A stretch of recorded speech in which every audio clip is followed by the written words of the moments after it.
Hello my friends, welcome to my channel focusing FreeCAD. Today I am going to entertain a forum request. Here this is a request came in today and I was exploring how to handle this model. So to summarize the problem, this is the existing model.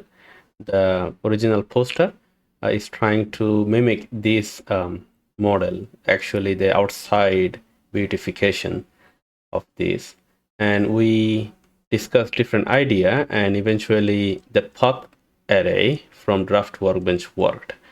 And I will go quickly over how I built that. So from here to there, how I went there, and that's what I will be explaining real quick. So what I will do, I will download this original file and there, and then I will open it up in FreeCAD 1.1 developers version. This is much better than FreeCAD 1 stable release version. So if you are interested in some improved experience in FreeCAD, go ahead and get your weekly developers version from FreeCAD's website. I'm going to open up. That's the one that I just downloaded. And the original poster had this idea, and my recommendation was let me actually turn it to solid, VT. So that's transparency key shortcut. And I think this linear pattern may not bring you the best results. So I'm going to go ahead and delete that, and delete this one, and delete this one, probably delete this one too, right? And what is this linear pattern does? So let's hide. Oh, that's the lower part goes to top. So we can keep that, right? And I see that this whole thing is in a part container. I have in the past tried part container when people are trying to build assemblies, and then sometimes it becomes handy. So I'll make a video on that later on, but today I don't see this part container being any useful in our work. So I will take this body, put into the main file, and now the part container is empty. I'm going to go ahead and delete that. We don't need that for this model. So if we don't need anything, I don't want to put it on the tree. But again, this is the personal preference kind of thing. And then, as I mentioned briefly, I will be using draft workbench path array right here. So there are like multiple different arrays. Path array or path link array will be very useful for this model. So because it will be done in draft workbench, the rest of the work I want to do in part workbench. So I'll be using this part design body, the whole thing, this body, and then the rest of the work I'll be doing it in part workbench. So this is also another example where we can mix part design and part with caution, right? So that would be another example. Mix things up with caution. What I want to do, if I want to take a look at this original picture, there is this shallow height arc or like a curved raised bar, and then there is the thicker height there. So I will be focusing that. I can draw that feature on this surface, or we can do it in the original XZ plane right there and then move it over here. Because I will be using path array, it is much easier if I build everything in the origin center. So AC right there. So I will be building everything in there, and then later will be translated in here because it's in path array, and that's the only reason why we are building it not in place but in the origin. So let me hide this. Actually, before I hide that, let me go ahead and in part workbench open up a new sketch on XZ plane. That's what we are decided on, XZ right there. And in here, I want to take reference of these two lines because those will be our bounding top and bottom. So I will take the external geometry. Again, this is 1.1 version. So the external geometry works differently. this here is becoming a solid line. In version 1, it's still construction geometry, but now it is solid line. So I'll have to take this one, turn that into a construction geometry, GN on the keyboard. So take these two, make them construction. Now I can hide this body. All right, there. So now I want to build, I name that as a snake. I will use a B-spline to build the snake right there. So B-spline is very easy to bend, not my favorite edges out of all the available pieces, but B-spline also creates smooth objects like that.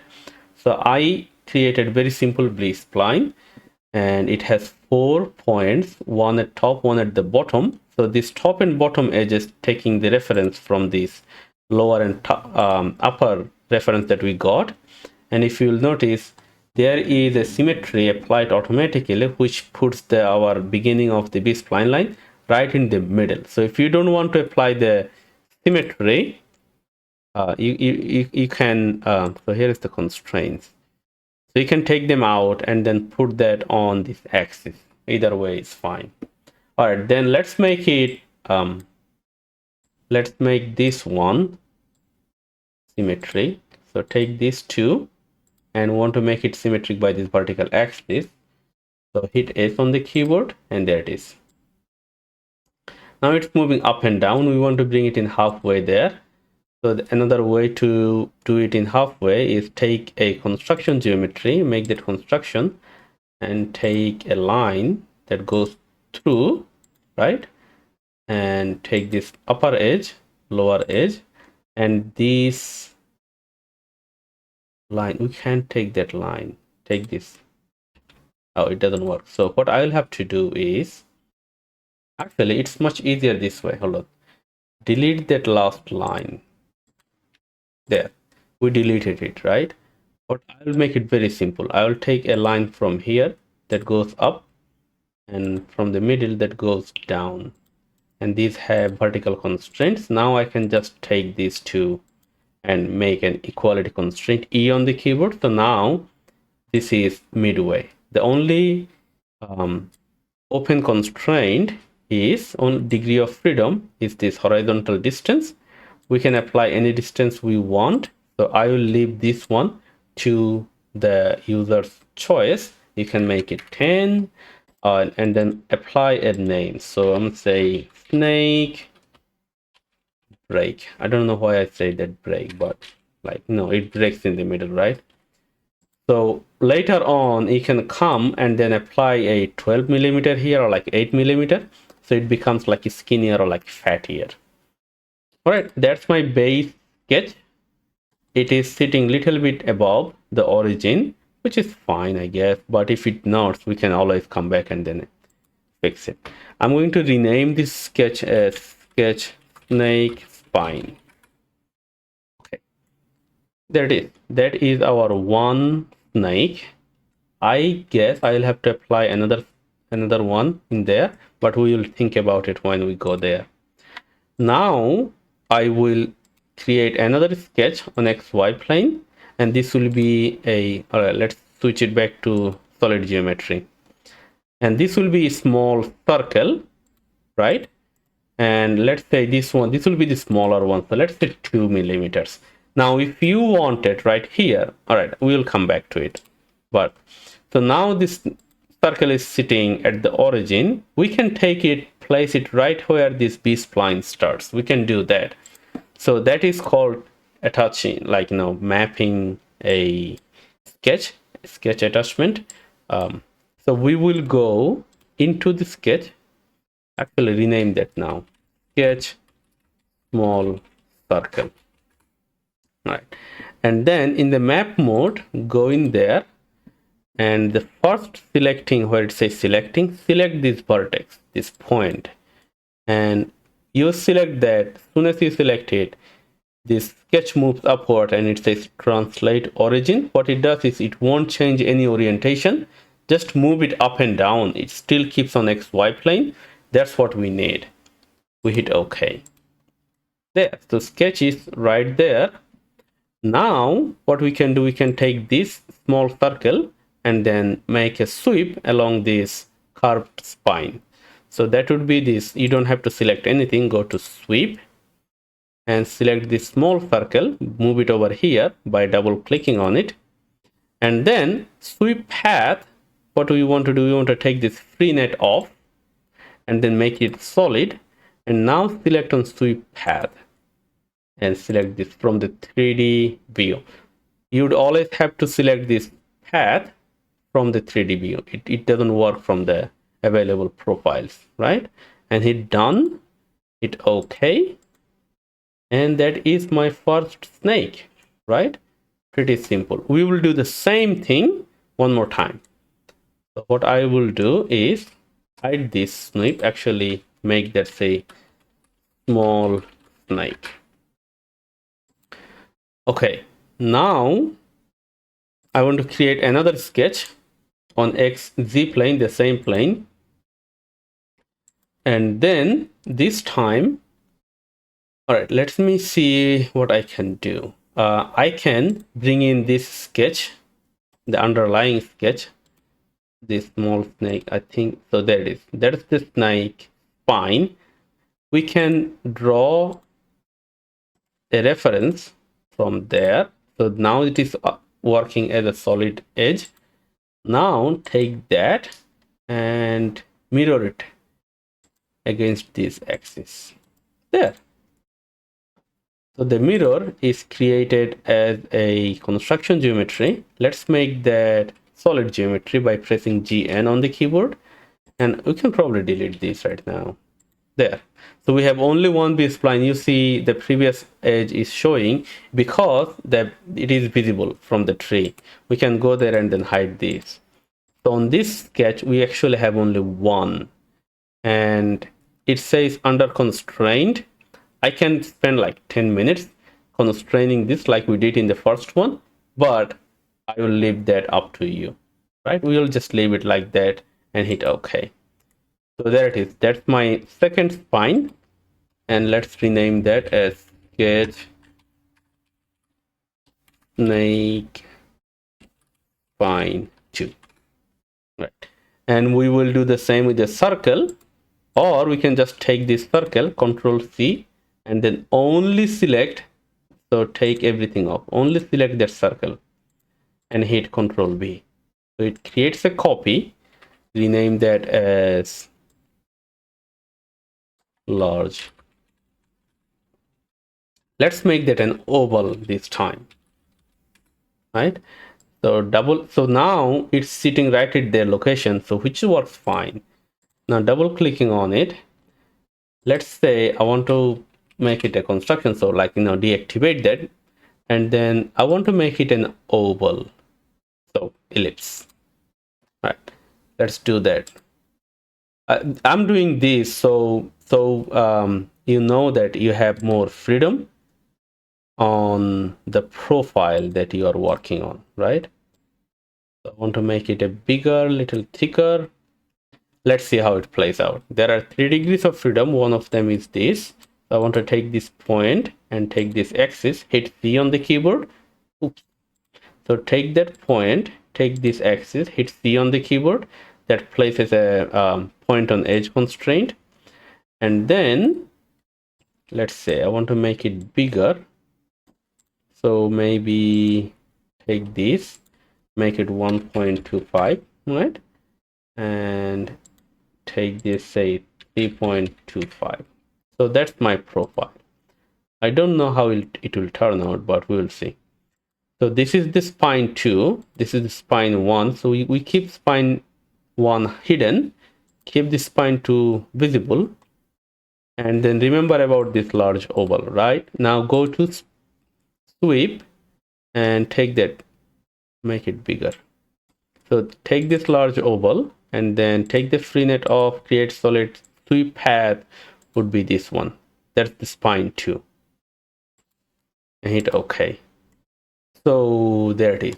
That is my second spine. Now let's bring the small snake back. There.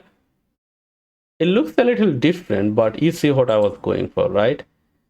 We can go in and update these values. All right, let's say this is, I'm gonna make 2.25, right? And see how that turns up. Yeah, that's much better. So I have two sweeps, two snakes, say large snake.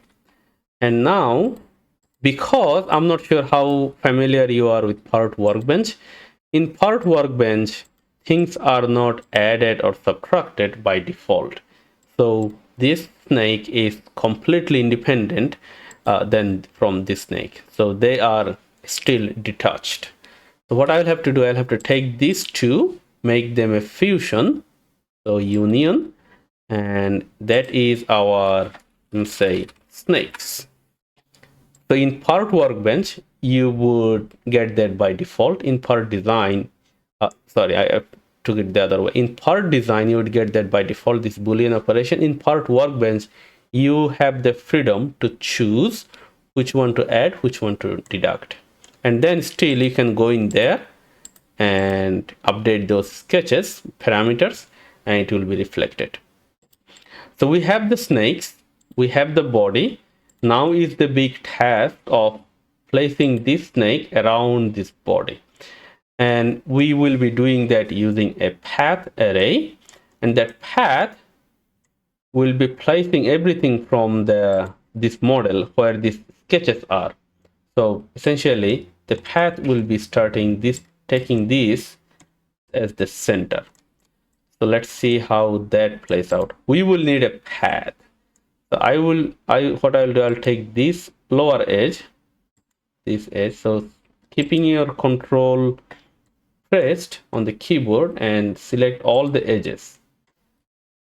If it becomes troubling for you to do that, let me, so take all the edges and go to draft work, actually go to curves workbench and select join curves, right? And that will create a path of all the edges that you selected. So join curve is kind of like a binder for part workbench, right? You have sub-object shape binder in part design, which also works for part workbench, but in curves, this is very useful, join curves, and that's why I have that on my shortcut.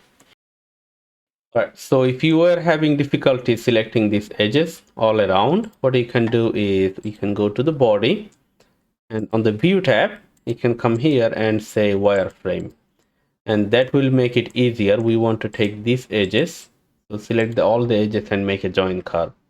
So that's another way to make your life easier. All right, flat lines is what we want. That's the default. Okay, so now we have the join curves right there. What I want to do, I want to create an array, place this one all around this body, following this join curve, these edges. So I want to go to draft workbench and go to path array. Or before I go to the path array, I want to select this snake, the object that I will be arraying, and then I want to select the path that I created, and then go to path array. There. So now you can see, let me go to the data tab. Under the path array, you can see there are like 4 created. 2 of them are good, 2 of them they have not rotated. So we can go in the alignment, in the data tab, and the alignment we can say align true. Now you can see they're lying down. So previously 2 was good, 2 was not good, and now all 4 of them are bad. So go to path array, and then here, third option down, fourth option actually, fourth vertical, you can say this is true. There. So these are the 2 adjustments you must do. And then come to count, make it a lot. 25? Yes. So 25 works fine. Now you'll see that this body is, there is a kind of like 2 millimeter gap. I think this is where we place that sketch uh, to some distance above the origin. So we can go back to the path array into the snakes, the small snake, right? Actually, we'll have to update both of these. Maybe instead of updating all these four sketches to bring them down, what I can do is I can take this body, right? And so that not the linear pattern, remember this is the per design body. So take the whole body, go to placement and go to position, and along the z-axis make it 1, maybe 2. Yeah, that's 2 mm is what I thought. Perfect. So now this is arrayed all around this body, and we can make it looking much closer by increasing the path array. So go to path array into the data tab. We want to make that count as, say, let's say 30. That's a little closer. We even can make it much closer, 32. You can see that this is rotating and moving around. And I think for this model, this oval shape could be a little smaller, right? But you know how to do that. You just go into the sketch and then make the dimension smaller. So there is that freedom that you have. Now it's much squeezed in. But anyway, that's the goal of this video, to show you how to use the path array in your benefit to make this model. I think I will stop this video right now, but if you have any other question, comment, or suggestion on this model or any other model in general, or the differences between part and part design, and why it is recommended not to mix them up if you don't know what you're doing, but I still mixed it up. So if you have all of those questions, let me know in the comment section below, or just open up a forum request and people will jump in to help you out. With that, oops, I see that this is not joining together. Okay, so in here I have this path array fused false. Let me see if I can make it true. And my computer is working hard. All right, so now I want to take these two. So here I'm not taking this linear pattern, I'm taking the whole body and the path array, and I want to make it a fusion so it can be exported as a single object. There, that is. So we have to fuse it. Okay, I will make this model and this file and the link to the forum, everything in the comment section below. And thank you for watching. I will see you around.